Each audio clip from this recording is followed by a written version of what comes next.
Olá, tudo bem? Seja bem-vindo ao canal Kardec para Todos. Meu nome é Wanda Rocha e esse é o nosso 5º vídeo. Espero que você goste, pois é com muito carinho que preparei esse material.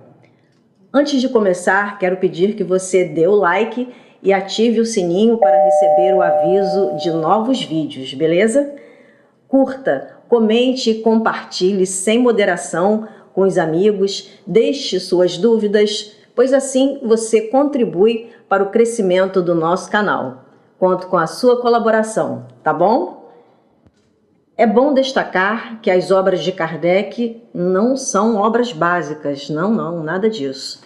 As obras de Kardec são obras fundamentais e de onde emanam todo o conhecimento espírita. E é por isso que a gente deve estudar o Espiritismo através da obra kardeciana. Dito isso, vamos ao que interessa. Vamos falar sobre mais um livro da codificação, que é o Evangelho segundo o Espiritismo. Tá sentado? Se não, senta, que lá vem conteúdo. Publicado em 1864, o Evangelho segundo o Espiritismo é o 3º livro da codificação e contém a explicação das máximas morais do Cristo, sua concordância com o Espiritismo e sua aplicação à nossa vida. Mas não é só isso não. É um livro que contém os fundamentos de uma doutrina de cunho científico, filosófico e religioso. No prefácio da obra, a gente encontra uma mensagem linda do Espírito de Verdade, que era o guia de Kardec, e que foi transmitida por via mediúnica e que resume ao mesmo tempo o verdadeiro caráter do Espiritismo e o objetivo da obra. E por isso, essa mensagem foi colocada como prefácio. E essa mensagem, que prefacia a obra, trata da intervenção dos Espíritos para trazer à humanidade o sentido das palavras de Jesus, mas agora em novas bases, ou seja, sem misticismo, sem dogmatismo, sem mistério e sem obscuridade, mas através do entendimento de leis naturais que presidem as relações entre os encarnados e desencarnados. Eu vou deixar a mensagem aqui na descrição do vídeo para que você leia depois.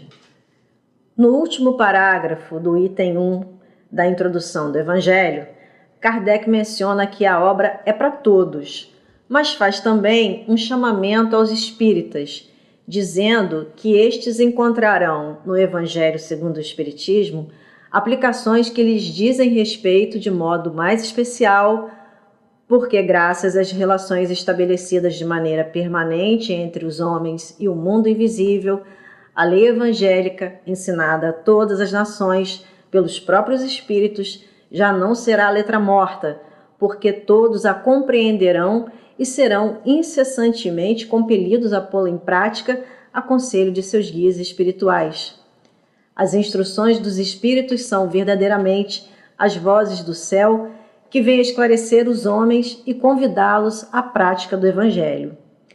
Aqui, no Evangelho segundo o Espiritismo, temos o coroamento da doutrina espírita em seu aspecto religioso, pois o Espiritismo professa uma espiritualidade cristã e segue as máximas morais do Cristo, pregando o amor a toda a humanidade.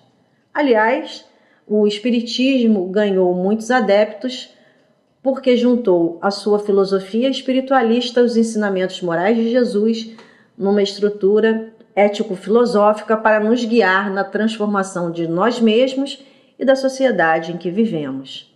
O Evangelho foi estruturado em 28 capítulos, escrito numa linguagem clara, simples, portanto acessível a todas as pessoas. Dessa forma, quem lê o Evangelho consegue captar de maneira clara os seus preceitos morais. E você pode me perguntar, e também se perguntar, qual é o objetivo da obra? Como nos diz o próprio Kardec na introdução do Evangelho, o essencial era colocá-lo ao alcance de todos mediante a explicação das passagens obscuras e o desdobramento de todas as consequências, tendo em vista a aplicação dos ensinos às diversas situações da vida. Kardec também aponta que muitos pontos do Evangelho, da Bíblia e dos autores sacros em geral são ininteligíveis e até mesmo irracionais por falta de uma chave que nos faça compreender o seu verdadeiro sentido. Mas essa chave, porém, está completa no Espiritismo, pois este se encontra presente por toda a parte na antiguidade e nas diversas épocas da humanidade. Em toda parte encontramos os seus vestígios, seja nos escritos, nas crenças e nos monumentos. É por isso que, se ele rasga novos horizontes para o futuro, projeta luz não menos viva sobre os mistérios do passado. Você já percebeu o que Kardec está dizendo nessa frase? Aqui, Kardec está fazendo uma menção ao espiritismo antigo e ao espiritismo moderno. E eu falei sobre essa divisão no vídeo sobre o Livro dos Médiuns. Se você não lembra, assista novamente o vídeo anterior, Biblioteca Espírita, o Livro dos Médiuns. Mas dito isso, voltemos ao Evangelho segundo o Espiritismo. Como complemento de cada preceito do Evangelho, Kardec acrescentou algumas instruções escolhidas dentre as que os espíritos ditaram em vários países e por diferentes médiuns. São as instruções dos espíritos, que vêm ao final de cada capítulo. E especificamente sobre esse ponto, Kardec destaca que, se essas instruções tivessem emanado de uma fonte única, poderiam ter sofrido uma influência pessoal ou do meio, ao passo que a diversidade das origens prova que os espíritos dão seus ensinos por toda parte e que ninguém goza de qualquer privilégio a esse respeito. O que eu acabo de dizer faz um gancho com o que eu vou passar a tratar a partir de agora e que é um ponto importantíssimo para a doutrina espírita. Eu diria mesmo que é um ponto essencial quando falamos sobre o mundo espiritual, que é um método desenvolvido por Kardec, denominado Controle Universal do Ensino dos Espíritos, que Kardec fez questão de destacar e explicar pormenorizadamente no item 2, Autoridade da Doutrina Espírita, ainda na introdução do Evangelho segundo o Espiritismo. Aqui, nesse item 2, ele diz que a força da doutrina espírita está na universalidade do ensino dos espíritos que se manifestaram por toda parte, sem dar a ninguém exclusivamente o privilégio de lhes ouvir a palavra. Porém, cabe uma advertência do próprio Kardec, que não aceitava como verdade tudo que vinha da parte dos espíritos, não. Porque há espíritos enganadores, espíritos mistificadores, que ele denominou de falsos profetas da erraticidade e que gostam de propagar mentiras. Por isso, Kardec nos diz que o primeiro controle é, sem dúvida, o da razão, o qual é preciso submeter, sem exceção, tudo o que venha dos espíritos. Toda teoria em notória contradição com o bom senso, em contradição com uma lógica rigorosa e com os dados que se tenha, por mais respeitável que seja o nome que traga por assinatura, deve ser rejeitada. O segundo critério é o da concordância no que ensinam os espíritos vindos por meio de grande número de médiuns. Esse é, segundo Kardec, o melhor controle. E ainda emenda Kardec dizendo que o controle menos seguro é quando um mesmo médium interroga o mesmo espírito sobre um ponto qualquer. Pois, se o médium estiver sob o império de uma obsessão, uma fascinação, por exemplo, ou lidando com um espírito mistificador, ou seja, um espírito mentiroso, o médium poderá ser enganado. Mas, Wanda, me explica aí o que é fascinação e o que esse tipo de obsessão pode causar ao médium. A fascinação é uma ilusão produzida pela ação direta de um espírito sobre o pensamento do médium e que, de certa forma, paralisa a capacidade do médium de julgar as comunicações que recebe. O médium fascinado não acredita que esteja sendo enganado. O espírito tem a arte de lhe inspirar a confiança cega, que impede o médium de compreender o absurdo do que ele escreve, mesmo que esse absurdo salte aos olhos de todo mundo. E esse tipo de obsessão pode acontecer com qualquer médium, porque não existe médium que não esteja sujeito à influência dos maus espíritos.